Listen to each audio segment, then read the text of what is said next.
Hi Bookfighters, it's Sunday. That's weird.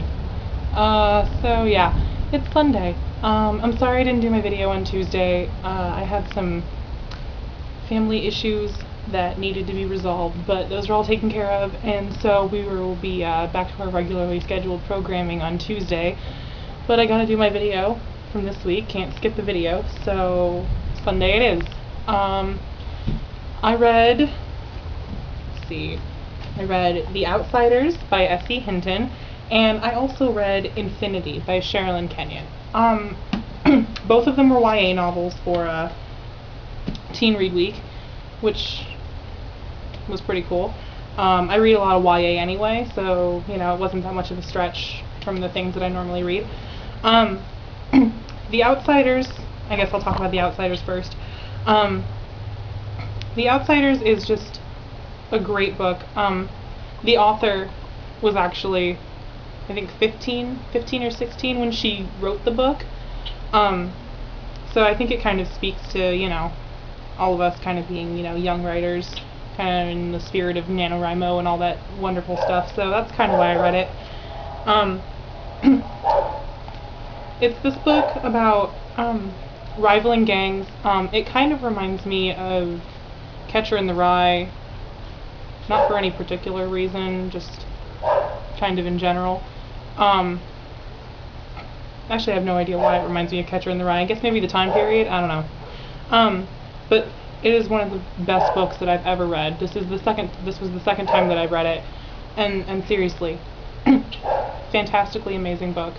If you haven't read it, you need to read it right now. Go to the bookstore, get it now. I don't even know why you're watching. Go get it. But seriously, The Outsiders, it's got all kinds of like social commentary about the time period, like the mid-60s, early to mid-60s, and like gangs and everything, and it's just so amazing, and it will make you cry. If this book doesn't make you cry, you don't have a soul. This book is so, like, really, I was tears. It was like Mockingjay all over again. It was bad. But yeah, so it's one of my favorite books. The Outsiders. So good. Yeah. On the other hand, Infinity. I guess not really on the other hand. I mean, I'm not going to say that I didn't like this book. It's just not the same kind of like. Like, I liked this book for all of the messages that it had and everything, and kind of the nostalgic feeling that I got reading it. You know, it reminded me of, you know, 7th grade when I read it the first time and everything. This book, I really did like this book. I like this book a lot, but not for the same reasons I like The Outsiders. I said in my last video this book is a YA spin-off of a popular adult series, and overall I liked it. I was tweeting about it if you saw my tweets from forever ago, you know, hashtag kind of like Claudia did when she was reading, I think, Behemoth, wasn't it? I was doing that, and I mean, it was refreshing. It was nice to read. It was nice to read it. It's just kind of a book that you don't really have to think too hard about, even though I ended up thinking really hard about it anyway, because there's an issue with time travel in it, and time travel makes my head hurt. So I was complaining to my mom, who also reads the adult series and has read this one, and she was like, "Lauren, you're overthinking it. It doesn't matter." And I'm like, "It does matter. It matters a lot, and it matters to me, I guess." Overthinking it. But yeah, it was good. I'm not gonna recommend it to anyone. I'm not gonna tell you to go out and run and buy this one. It's not really everyone's cup of tea. You know, it's like an urban fantasy, paranormal romance type kind of book, which are not the same thing, but kind of similar to each other. They cross over fine lines. These especially. This one was more, you could tell, was aimed more at boys, I guess, because the adult series has all the romance and like the sex and stuff in it, and this one didn't have any of that. So like, it was more like hack and slash action and stuff, which is cool because it was like zombies and junk, and takes place in New Orleans, and it was It was fun.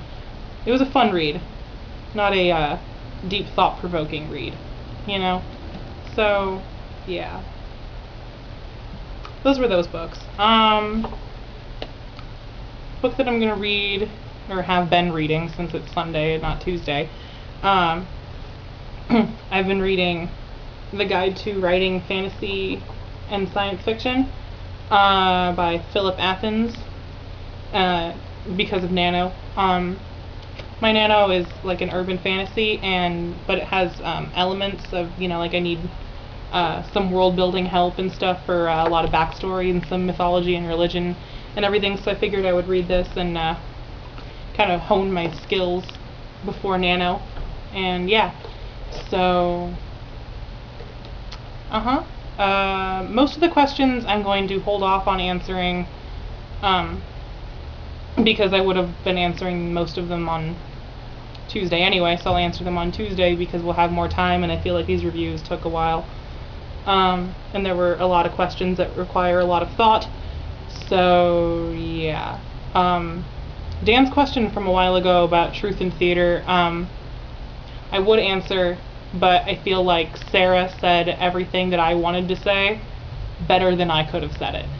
So I'm just going to go ahead on that question and agree with Sarah. Yeah. Dan's question from this past week about reading critically and why we read critically, and also I think there was something about kind of our message in our Nano, if our Nano had a message, and if we're intending our Nano to be read critically. Was that part of the question, or am I crazy? If that wasn't part of the question, then I'm making it part of the question. Nah, whatever. I don't know why I'm still holding this, because I can. But this idea of reading critically, I read critically not intentionally. Like, I don't go into a book saying, I'm going to read this book critically. If I read something and I take messages out of it, then it's kind of a subconscious, osmosis type thing. That's how I read. I don't read with the intent to take a message out unless it's a book specifically, you can tell this book has a message and this book is made to be read critically. Other than that, a lot of books that I get messages from aren't the kinds of books that one would think to read critically. They're not classics, they're not, but I think you can take kind of any kind of message from anything. And I don't know if those books were written with the intent of being read critically.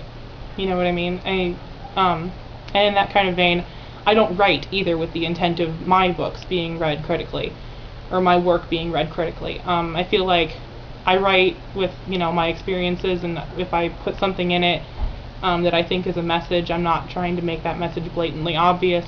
If you take that message away from the book, that's fantastic. Some people might take things away from the book that I never intended, and that's fine too. So, yeah.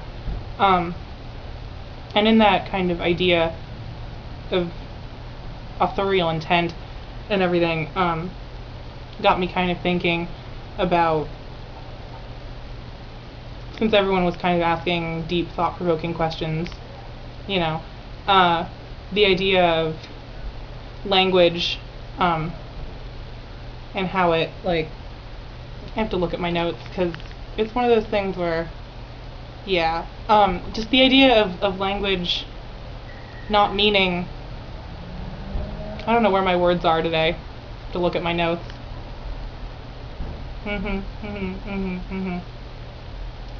Yeah, that the idea of deconstruction and the idea that language, words don't have the meaning that I swear, I can't do this today. My brain is just like, Halloween, Halloween, Halloween, I'm so excited.